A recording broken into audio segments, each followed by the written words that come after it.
আমন্ত্রণের সপ্তাহের অর্থনীতিতে আমাদের আজকের বিষয় গত এক বছরের অর্থনীতির গতি প্রকৃতি।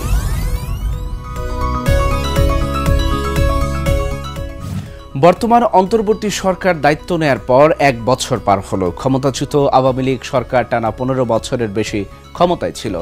উচ্চ প্রবৃদ্ধি আর মাথাপিছু আয়, বড় বড় উন্নয়ন প্রকল্প বাস্তবায়ন করলেও সংকটে পড়েছিল অর্থনীতি। বিশেষ করে আর্থিক ও প্রশাসনিক খাতে লাগামহীন দুর্নীতি, উন্নয়ন প্রকল্পের অস্বাভাবিক খরচ, উচ্চ মূল্যস্ফীতি আর দলীয়করণ বড় আলোচনা ছিল সবসময়। গত বছর 8 আগস্ট বর্তমান অন্তর্বর্তী সরকার ক্ষমতায় আসার পর অর্থনীতিতে সংস্কার ও পরিবর্তনের প্রক্রিয়া শুরু হয়, কিন্তু অর্থনৈতিক অবস্থার তেমন কোনো পরিবর্তন এখনো হয়নি।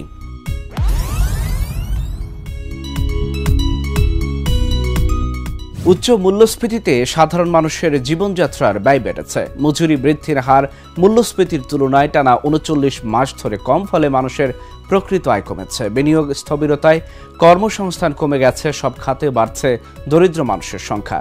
কৃষি উৎপাদনে প্রবৃদ্ধি এখন গত 10 বছরের মধ্যে সর্বনিম্ন। এতে খাদ্য নিরাপত্তা ও শঙ্কার মধ্যে। আর্থিক খাত এখনও ভঙ্গুর অবস্থায় আছে। গুরুত্বপূর্ণ কয়েকটি ব্যাংকের পরিস্থিতি নাজুক, বেড়েছে খেলাপি ঋণের পরিমাণও।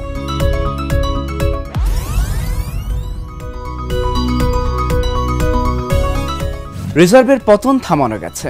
ব্যাংক খাতের ভঙ্গুর দশার কিছুটা অগ্রগতি হয়েছে। ডলারের বাজারে স্থিতিশীলতা ফিরেছে। গত এক বছরে নানা ধরনের অনিশ্চয়তার মধ্যেও রপ্তানি আয়ে বড় অগ্রগতি না হলে ছিল সন্তোষজনক। বৈধ পথে প্রবাসী আয়ের প্রবাহও খুব ভালো ছিল। অর্থনীতিতে বর্তমান অন্তর্বর্তী সরকারের অন্যতম বড় সাফল্য হল বৈদেশিক মুদ্রার রিজার্ভ পতন ঠেকানো গেছে। আন্তর্জাতিক মুদ্রা তহবিলের হিসাব অনুসারে 9 থেকে 10 মাস ধরে রিজার্ভ 2000 কোটি ডলারের বেশি আছে। সর্বশেষ হিসেবে মোট রিজার্ভ 31.31 বিলিয়ন ডলার। রিজার্ভ বৃদ্ধির অন্যতম প্রধান কারণ বৈধ পথে প্রবাসী আয়ের প্রবাহ এবং রপ্তানি আয় বৃদ্ধি।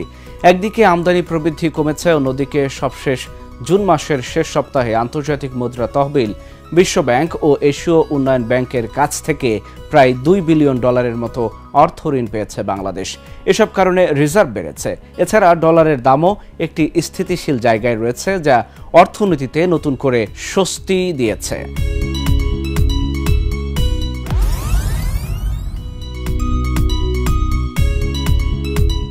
নিত্যপণ্যের ঊর্ধ্বমুখী দামের কারণে 3 বছরের বেশি সময় ধরে সাধারণ মানুষ বেশ কষ্টে আছে। 1986 সালের পর দেশে কখনোই এত দীর্ঘ সময় ধরে এমন মূল্যস্ফীতি দেখা যায়নি। কয়েক মাস ধরে মূল্যস্ফীতি 9% ঘরে নেমেছে, কিন্তু বিদায়ী অর্থ বছরের প্রথম 11 মাসের হিসাবে গড় মূল্যস্ফীতি 10.18%। গত 11 মাসে সবচেয়ে বেশি ভুগিয়েছে খাদ্য মূল্যস্ফীতি। গত জুলাই মাসে এই হার ওঠে 14.10%, যা গত 13 বছরের মধ্যে সর্বোচ্চ। মূল্যস্ফীতি বৃদ্ধির সঙ্গে পাল্লা দিয়ে মজুরি বৃদ্ধি না পাওয়ায় মানুষের প্রকৃত আয় কমেছে।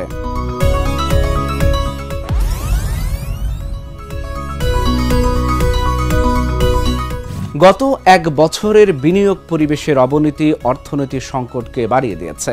রাজনৈতিক অনিশ্চয়তা, আইনশৃঙ্খলা পরিস্থিতির অবনতি, মব সন্ত্রাসের মতো ঘটনার কারণে বেসরকারি খাত সম্পূর্ণ আস্থাহীন। বিনিয়োগ কমে যাওয়ায় অর্থনীতির গতি মন্থর বা স্লথ হয়ে আছে। অর্থনীতির জন্য দুটি গুরুত্বপূর্ণ সূচক হচ্ছে মোট বিনিয়োগ ও মোট দেশজ সঞ্চয়। দুটোই কমে গেছে। এবার মোট বিনিয়োগের হার হচ্ছে জিডিপির 29.38%। এর আগে এর তুলনায় কম বিনিয়োগের অর্থ বছর ছিল 2013-14 অর্থ বছর 28.58%।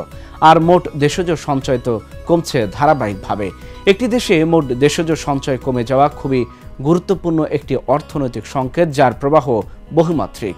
এর অর্থ হচ্ছে দেশের মানুষ ও প্রতিষ্ঠান যা আয় করছে তার বেশিরভাগই খরচ করে ফেলছে, সঞ্চয় করছে না। অর্থাৎ ভোগ ব্যয় বেড়ে গেছে। মূলত উচ্চ মূল্যস্ফীতি বেড়ে যাওয়ায় মানুষের খরচ বাড়াতে বাধ্য হয়েছে। কর্মসংস্থানের অভাবে অনেকের আয় কমেছে।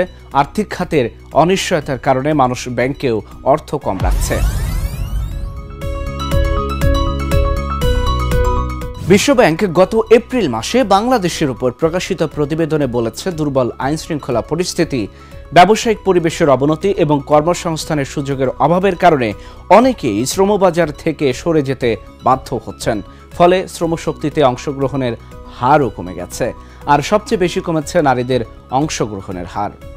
বিশ্বব্যাংকের হিসেবে সব মিলিয়ে দেশের কর্মক্ষম জনগোষ্ঠীর অনুপাতে কর্মসংস্থানের হার প্রায় 2% পয়েন্ট কমে গেছে। কর্মসংস্থান হ্রাস পেয়েছে সব খাতেই, তবে সবচেয়ে বেশি কমেছে সেবা খাতে, এরপরই রয়েছে কৃষি এবং শিল্প খাত। অর্থাৎ দেশে বেকারত্ব বেড়ে যাচ্ছে। দেশে 60,000-এর বেশি শ্রমিক কাজ হারিয়েছে গত 9 মাসে।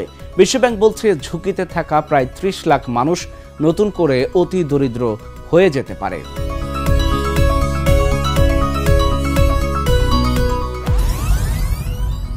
দু 2024-25 অর্থ বছরে রাজস্ব বোর্ডের মোট কর আদায় ছিল 3,70,874 কোটি টাকা। এটি সংশোধিত লক্ষ্যমাত্রার তুলনায় 92,626 কোটি টাকা কম। এনবিআর এর তথ্য অনুযায়ী 2025 সালের জুনে রাজস্ব আদায় কম হয়েছে প্রায় 10,000 কোটি টাকা, যা আগের অর্থ বছরের একই মাসের তুলনায় প্রায় 19% কম। জুন মাসে রাজস্ব আদায় হয়েছে 43,092 কোটি টাকা, যা আগের অর্থ বছরের একই সময় ছিল 53,046 কোটি টাকা। মাসিক লক্ষ্যমাত্রার চেয়ে কম আদায় হয়েছে প্রায় 1/3।